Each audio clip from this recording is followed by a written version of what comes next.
Okay, this is 7SP2, 7th grade, Statistics and Probability Standard 2, Video 1, using data to draw inferences. Okay, a few terms to know. I'd like you to jot these down in your journals and define them.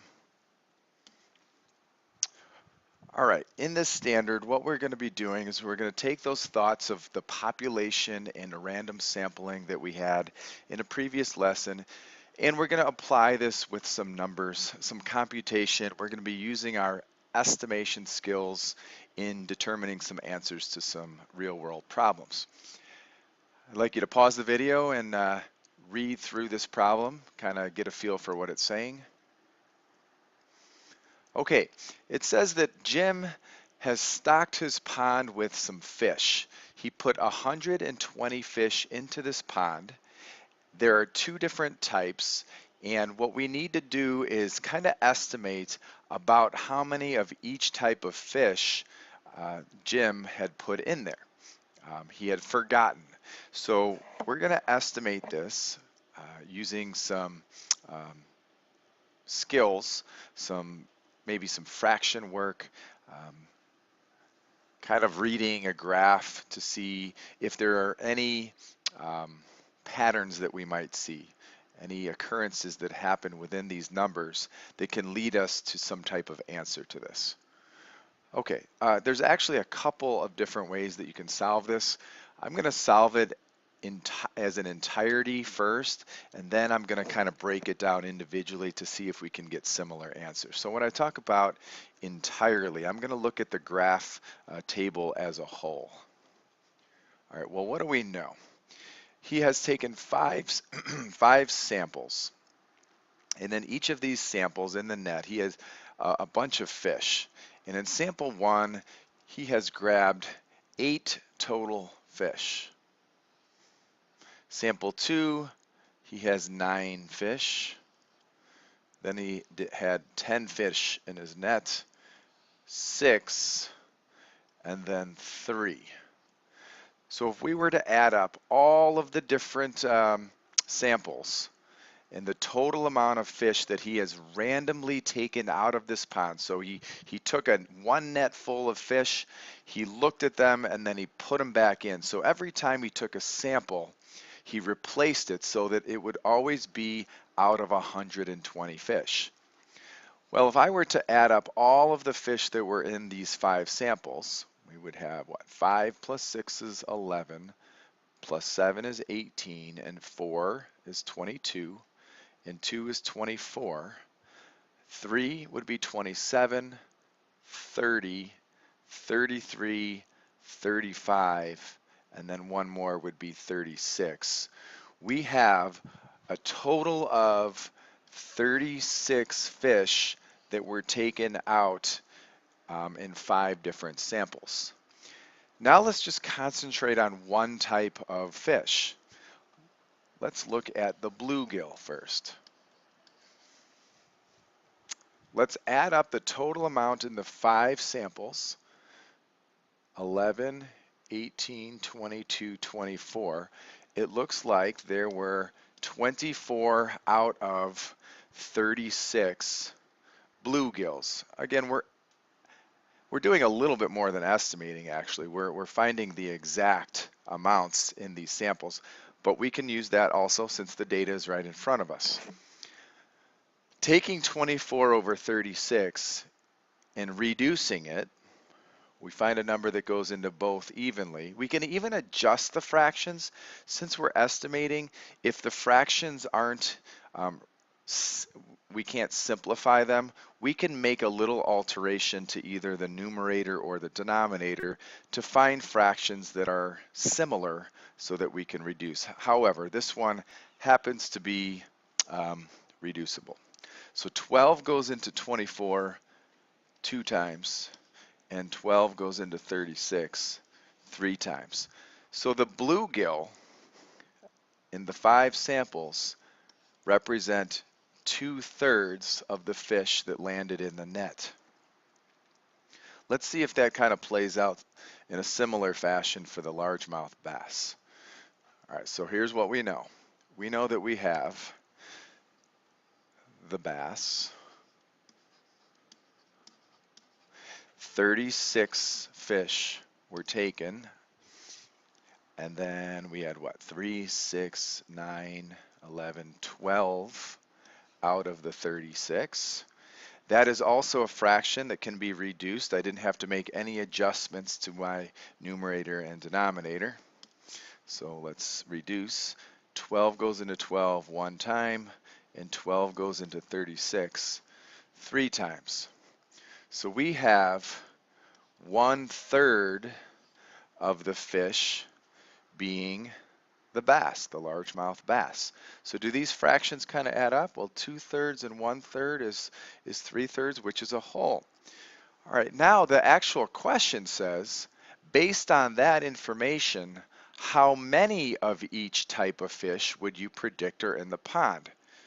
So if there are 120 total fish, and now I have my fractions, my parts, I can just do some quick multiplication. So if I take my 2/3, which are my bluegills, and multiply by 120 fish, I should be able to find out what 2/3 of 120 is.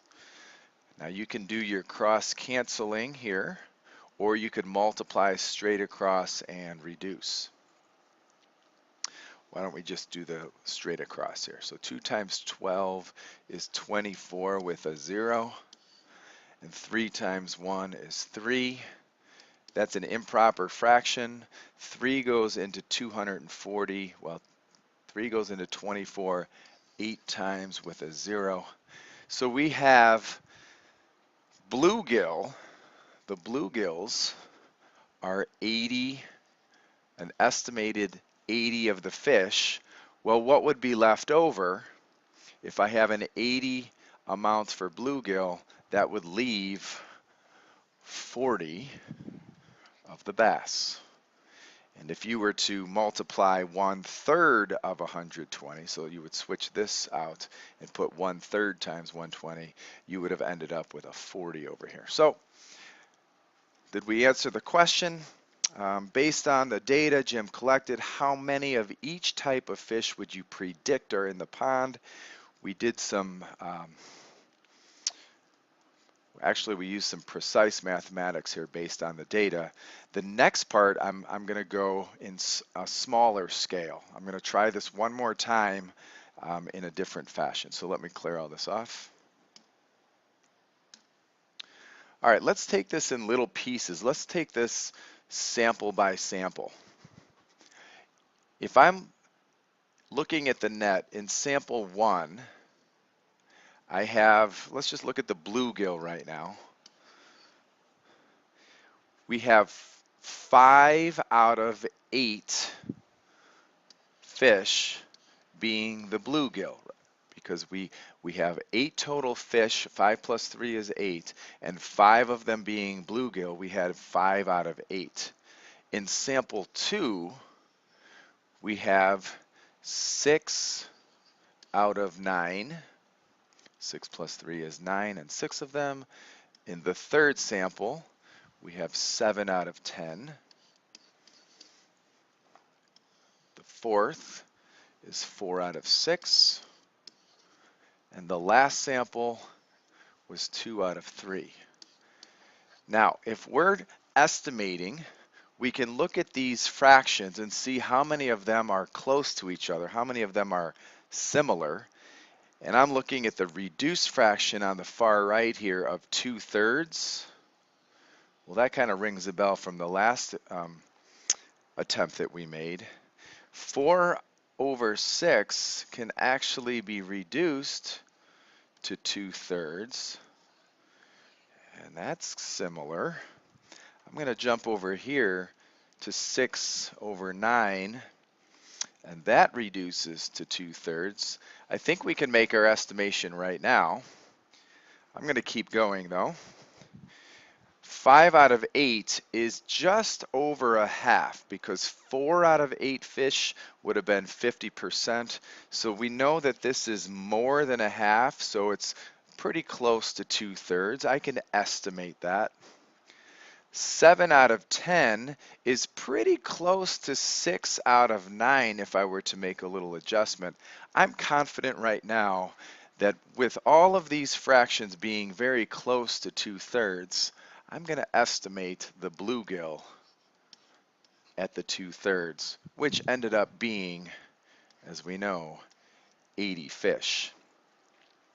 Now, just to prove it, I'm going to do the same idea with the largemouth bass. So take your focus down here on the bottom again. We'll go with the bass, and we'll do the same fraction work here and see what happens. All right, so the first sample was 3 out of 8. Okay, we're looking at the bass now.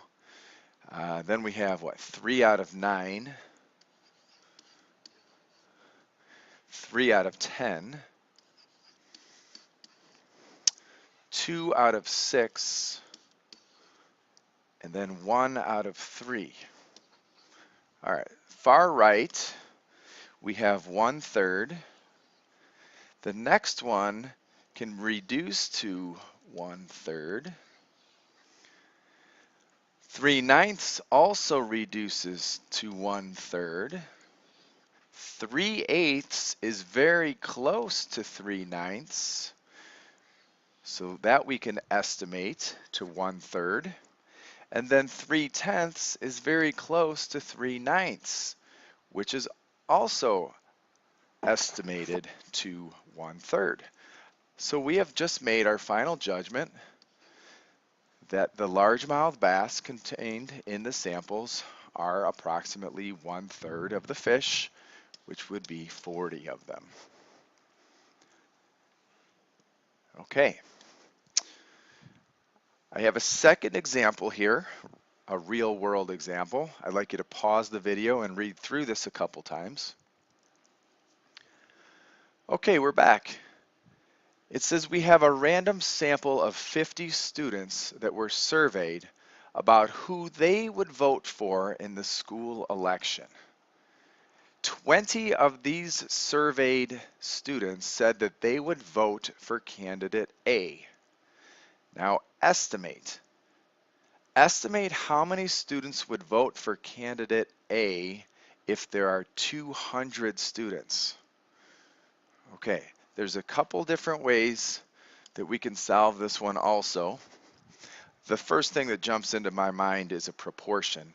So why don't we do that? We've worked with proportions this year. We know that 20 out of 50 students would vote for candidate A. That's a percentage. We could figure out the percentage of that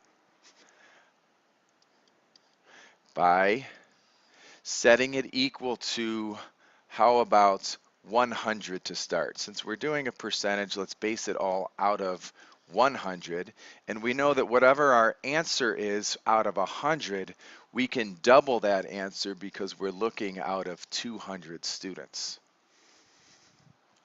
All right, so cross product rule, 50 multiplied by x is 50x. And that should be equal to 20 times 100. 20 times 100, we have 2 times 1 is 2, and then we have 3 zeros. Let's divide both sides by the coefficient of 50. So x should be equal to, well, 50 goes into 2,000 how many times? Well, 50 goes into 200. Let's cover up this last zero here. So 50 goes into 200 4 times with a 0 at the end. Another way of doing that is cancel out these 2 zeros and just say how many times does 5 go into 200? Well, 5 goes into 24 times with an extra 0. So if I'm estimating out of 100 students there being 40, I can assume then out of 200 students, we would have to double that. So we'll say 2x would have to be 80. All right, so 80 students, approximately 80 students out of 200 would be voting for candidate A. All right, let's see. Is there another way that we can solve this? Let me think here.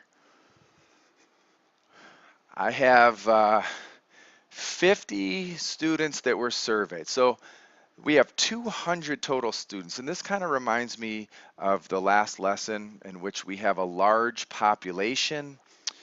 If we're not going to survey all 200 students, we took this smaller sample of 50, and then we were able to make a judgment on what that final amount of students are that would vote for candidate A. So if I know that there are 200 students and I broke them into, let's just say 50s, we have 50, another 50, there's 50 here, and there's 50 here, and we'll put them into, the last one were fishing nets. Let's just put them into classrooms. Maybe I'll put them into boxes like they're in a classroom. And I know that, in here, about 20 of them would vote for candidate A. In here, if I were to do the same random sample, we can assume that they all have 20 students. So putting them all together, 20 plus 20 is 40, plus 20 is 60, plus 20 is another 80 students. And you can put that into a nice sentence like we work on in class. Okay, in your journal, please define the given terms. On page 2 of the flip chart, write a few sentences on what you learned from this video. Any questions that you may have, please bring those to class.